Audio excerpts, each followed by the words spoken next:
Kelly. Welcome to the podcast. Thanks for having me. I was really looking forward to this episode.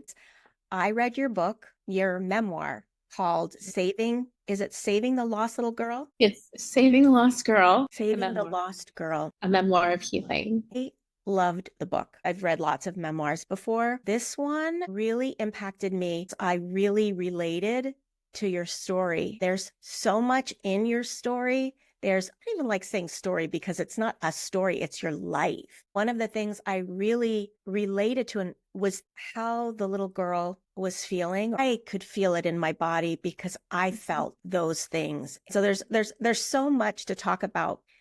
I was thinking about how books that I've read in the past, memoirs, sometimes like they do talk about some stuff that's challenging and hard, but sometimes I find they wrap a little bow, or they feel like they have to wrap a little bow, like, and then it was better, the end, happily ever after, and the end, like a bow. And I just felt your book was authentic, relatable, and real. So I appreciate that. And I feel I'm honored to be able to talk to you. So I read a lot of memoir as well. The first memoir I ever read, I was 22, and it was about a woman who had spent time in foster care and the wild ride she had went on as a girl and a teenager and a young woman. And the whole book was fascinating, but it led up to the point, it was all headed to this big job. Like the ending was, I got this really important job. While the book was valuable and relatable, I felt like, okay, well, I can't write a book until I get a big job, or until I wanted to be a singer at the time. Like I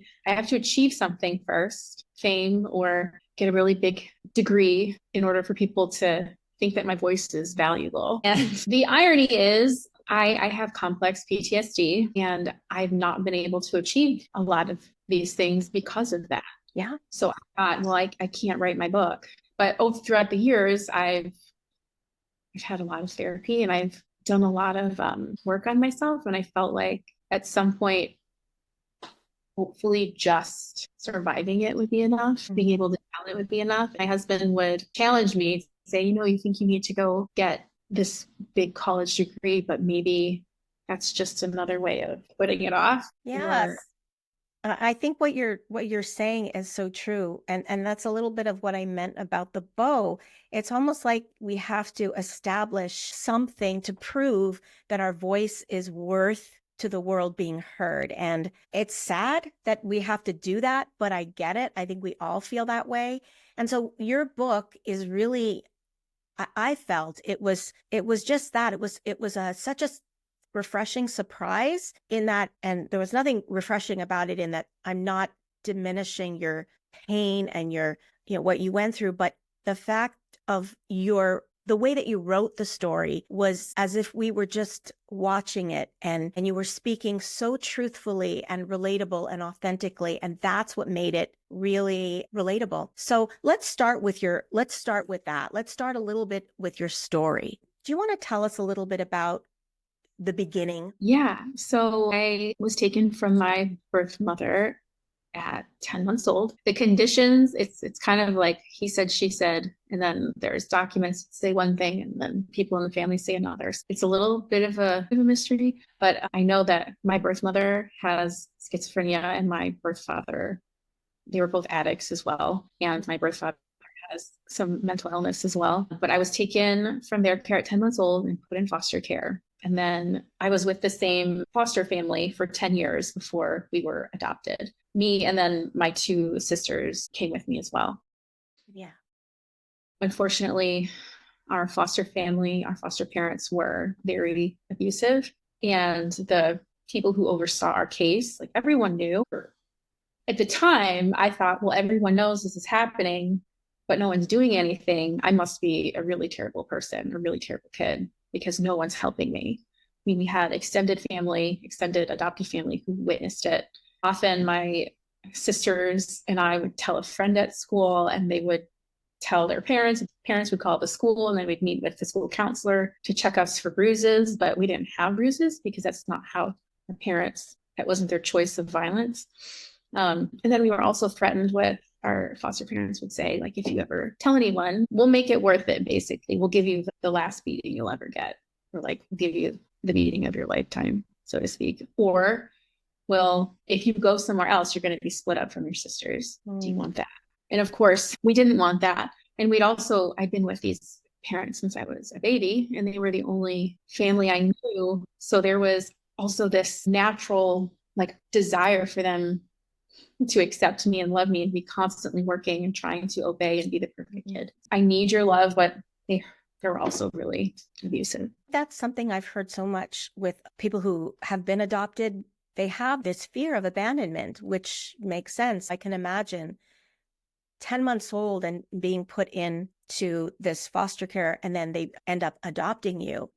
I could imagine you had that feeling of fear of abandonment because your body remembers that you had a family before, you had a mother. Do you have any memory of that at all? I remember visitations with my biological parents and then with my grandparents and aunts. And I had some cousins. Like I know my birth parents were not great. I was terrified of them as a young child, I think. I know my birth mother I was, my birth father not as much. Like I was excited to see him when we'd have visitations. And I remember loving my grandparents and I loved my aunts. And I have a brother as well who was adopted and fostered by a different family. So I do have memories. Yeah. So it sounds like your birth mother, you had some fear of her. So naturally, for you to be afraid of her, something happened for you to have fear. And then your adoptive parents also being harmful, that really puts you in such a bind, this fear of abandonment. And yet,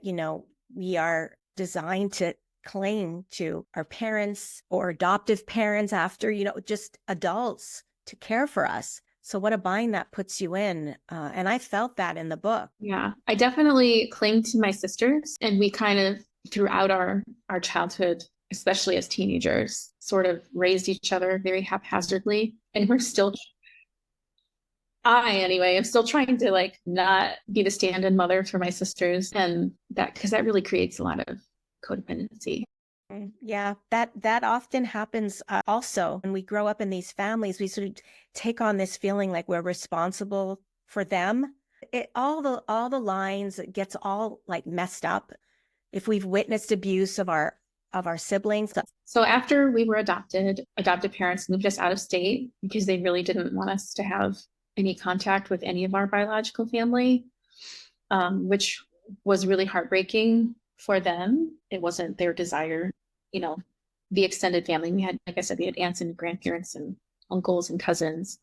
So we were removed from them and we moved from the suburbs of Chicago to Michigan. And 2 years after that, my adopted mother passed away from cancer.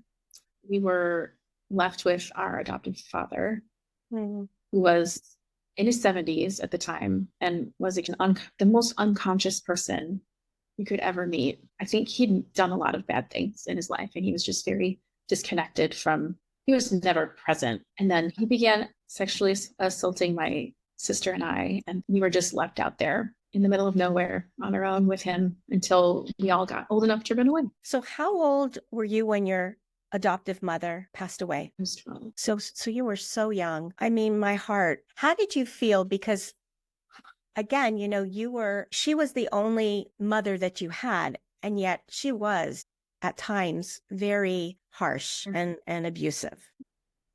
Was very sad. I mean, it was a devastating loss. I know it might be confusing for people who haven't experienced abuse, but she had her good parts. I clung to those. Like she was really funny and she Mhm. was nice clothes from J.C. Penney. It's like such Mhm. little shallow things, but it's still something. Yeah. Baked for us and she cooked for us and Mhm.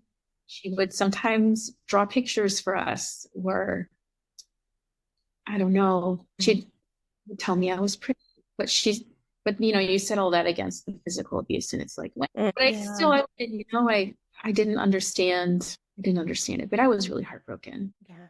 Of course. Of course. She was the only mother that you knew. And like you said, you clung to the good things, which is natural. That's what we would do. In the story, you talk about the way that this family sort of operated, and they operated in a very kind of isolated way that kept you from connecting with other people, with even friends. Do you want to talk a bit about that? Yeah. So my foster turned adoptive parents were older. So they were old enough to be our grandparents. My mom had chronic asthma, and I genuinely believe that's from some trauma, her own trauma that would get activated when she would get stressed. They just didn't have any desire to be social and they didn't have friends. My dad would say, friends are phony, they get up in your business. And so I never saw any friends that they had. I never met a friend. I wasn't encouraged to have friends. I remember just being like my first day of kindergarten, just being dropped in a pool of people and being like shaking, like terrified. Like, what do I do? How do I talk? But Mhm. everyone, all the other kids around me, like knew each other and Mhm. were cool. No one was as nervous as I was. But yeah, we were very isolated. Mhm. Yeah. They went away because my biological mother would send letters and threaten to kidnap us. And she did show up at my sister's school once. So there was fear and anxiety over that, but also just them being older and they didn't want anyone to know that we were being abused. So I think they tried to, keep those boundaries so nothing would slip. Especially after my mother died, my dad would lock up the phone so we couldn't talk to anybody and take the mouse off the computer. But we found me and my sister's phone was around it. But it was really to try Mhm. to contain. And one of the themes in your book is I was angry for you, and I know that you still obviously have issues with it. How could you not? And that's the foster care system and the people that were supposed to be your social worker or your case manager looking after what's best for you. There were so many times where they just did not do their job, and it infuriated me as I was reading. Like, I wanted to call them up today, even though this was, I don't know how many years ago. It was in the 80s and 90s. Yeah. And I just like, I even what you talked about when you said they had no friends, like, don't you think there would be like this huge, or there should be a huge assessment of the family that's going, for goodness sake, they do it for dogs. Like my dog, before I adopted my dog, they came over, they checked the yard, they want to know us. For little girls who were in an abusive situation, they're going to be adopted. Do you not think that they would do a thorough investigation? Does this family have friends? What are they like? Was any of that done? I think it was. So at the time, so the way DCFS worked then, I think it's similar now. There's different agencies that acquire the foster kids and then do all the vetting and all of like, they have the social workers with a separate agency and then they like work together with the state to oversee a case. So whoever interviewed them obviously did a terrible job. But the other thing is, my foster parents were very charming. They were, from what I remember, like when we'd have people over, my mom was always laughing and everything's funny. They knew like the house needs to be clean, the kids need to look well kept. We went to all of our doctor's appointments and checked all the boxes, but no one saw what was happening when they got angry. And there was suspicion of abuse from because my biological family, when we have visitations, would notice our odd behavior and we didn't want to go home and we wouldn't talk about our foster parents. And they just knew like there were other signs as well. And my one aunt, Rita, in the book, God bless her, really, really tried to communicate that to the man who was in charge at DCFS at the time, who is named in the book. And that is his real name. He's passed away, so I felt okay using it. But he just, like she said, I called him every day or every week for a year. Oh my And God. he basically antagonized her and rage baited her. And they had some interest in us not leaving our foster home. And she wanted to adopt us and they wouldn't allow it. It's insane. I may have updated the transcript since the one you read. But I actually, writing this book, I learned some new things. But anyway, yeah, she fought really hard to adopt us and try to alarm them like the girls are being abused. One of their biological daughters actually called DCFS and said I was abused as a child. And they didn't follow through with that because they said, well, she recanted her statement because she needed to borrow money. My biological aunt was like, what do you mean? Why does that matter? If they recanted their statement, it's obviously true. And they just threatened her with defamation. And it was lots of failure. And as you can imagine, for me and my sisters, like how that having nobody validate your experience or see you worth. And I had no idea my aunt was doing all of that. Like, bless her that she was just knowing that there was a family member fighting for you. Every week she would call, like, that's really something. But there, again, it wasn't enough. It wasn't enough. No. And you were starting to say about like the impact of that. What does that do to And it just completely annihilated any sense of value when you have Mhm. no one has ever looked at you and said, what happened was wrong. And again, a lot of all of my adopted extended family, the grown-ups, saw us and heard us being abused all the time. And they never like looked at us and said, I'm sorry, this is wrong, much less like, hey, I'm going to tell him to stop, or that's not right. There was no standing up. It was just like my dad would take us downstairs or take us into a bedroom and we would be screaming and then come out and everyone would just kind of look away. The looking away is a huge part of the shame, because that I know it was for me, so that's why I'm saying I relate to you. When you're at your most vulnerable, everything is taken away, and then they see that and then they look away. I feel it's such a message of, well, I'm not worth it. Yeah. What I really appreciated about your book is that you talked about that, and then you talked about how it impacts you as an adult. So let's talk about that a little bit. People who've had similar experiences can get it, but I don't think everybody understands. The thought is often, well, okay, that was a really terrible childhood and you didn't deserve it. And you know it now that you're grown and you're an adult. And now you have this fabulous life. You know, you're in a great house and it's safe and you've got children and everything's hunky dory. And the truth is that that little girl is still inside us. Yeah. She's doing much better now than she was 10 years ago, 5 years ago even. She's definitely still there. Just to give an example, the type of friends that I would be attracted to, like, who I want to be friends with this person. It would be the woman who clearly didn't want to be friends with me, or didn't text me back, or didn't show up to things, or didn't have nearly as much of an interest in my life as I had in theirs. I would find these people who made me work really hard to be in their life, and then who would betray me or not show up or stand me up. That's what felt right. And a person who was available, I couldn't feel smothered. Yes, boy, you're talking about attachment, really, our attachment styles. And that's what felt normal to your nervous system. And someone just wanting to be near you all the time, it was like, whoa, it's an experience in our nervous system of like, whoa, that's not normal for the nervous system. And that will say it's a threat. When you have a lot of shame, like I did, and I didn't even know at that time, and I had a good husband and a young daughter, and I had more love and stuff in my life, but there was still a lot going on in here that was like, I knew I could blow it all up at any moment. That makes sense. But through therapy and processing all of these things, I feel like for a year or two, I was at a standstill. Like, okay, there's this particular woman that like I'm sort of friends with, and I really want to reach out to her and like be friends, but why? She doesn't ever reach out to me.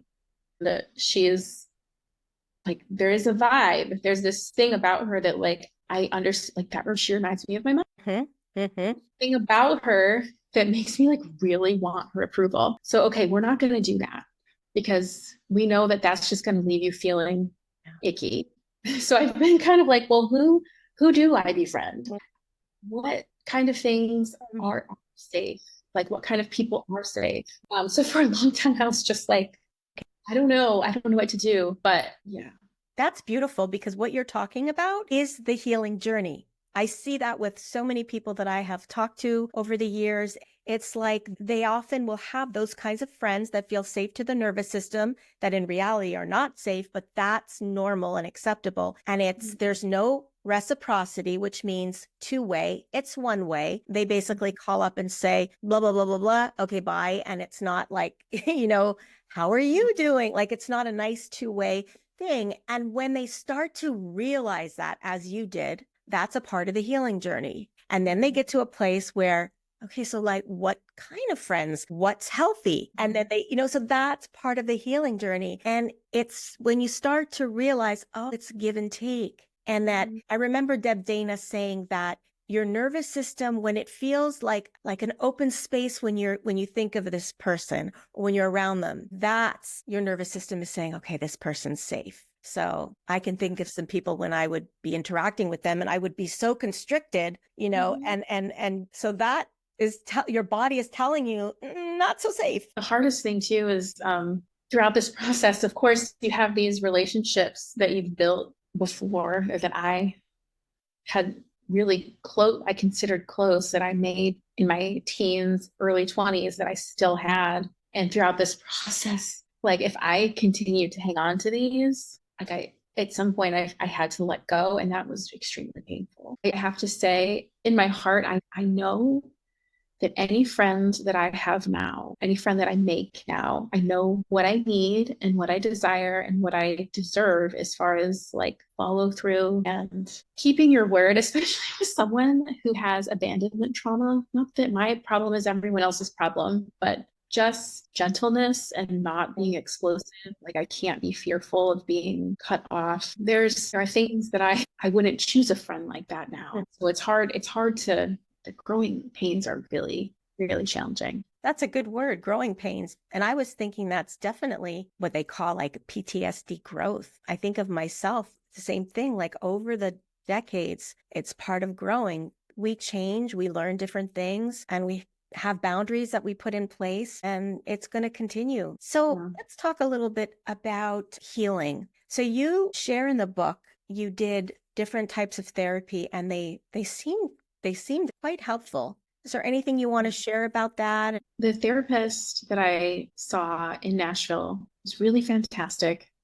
And unlike anyone I had seen before, she was trauma focused, which was important. I didn't realize that when I first started therapy when I was younger. Having somebody for me who was specialized in, first of all, how to talk to someone who's traumatized, because I felt like she could really see me. Like, and I would sit there like terrified because I couldn't just like laugh things off, like, oh, I couldn't run the session. But she was just amazing. And then at some point I did write this in the book. Like I realized like I can come in here and talk about all of these relationships and these people and what this person did to me and what that person did to me and get tools on like how to deal with them. But at some point I have to talk about myself and why, like she said, like, why are you okay with so little? What does a person have to believe about themselves to be okay with so little? And I was like, what a question. Why do you believe this about yourself? But she was just so great at always, I would veer off this way and be like, no, we're gonna come back. No, we're gonna come back. Or like, I had, like I said, I was in like this standstill for a couple of years of not knowing what friends to choose. So what I would do is I would meet someone and like, well, I can't be friends with them because of this and this and this. And she's like, all right, well, let's turn the mirror around and look at yourself and how do you feel? Like, what are you afraid of? And all of these things that I would list about another person were really areas of vulnerability, like risk to getting abandoned or hurt. Right. So like it makes sense. I mean, you look at the child in me, but that's not sustainable. I don't want it. It's like I want friends, I want community. At the same time, when you get it, it's like, oh my gosh, someone's gonna see who I am, and then they're gonna abandon me. So there's this constant push and pull, which I'd grown really tired of. I've come to really see that we do have that child within us that was wounded and that is going to respond. I saw this video actually recently on Instagram, and I wanted to share it because it was so powerful to visually watch that. And what it was like a man and a woman. It was in like a cartoon animation, and they're together in a boat and they're a couple. And then like all of a sudden they're in a boat together and she sees a bird, and then she goes, oh, look at the bird. And she becomes like a little child, her younger part.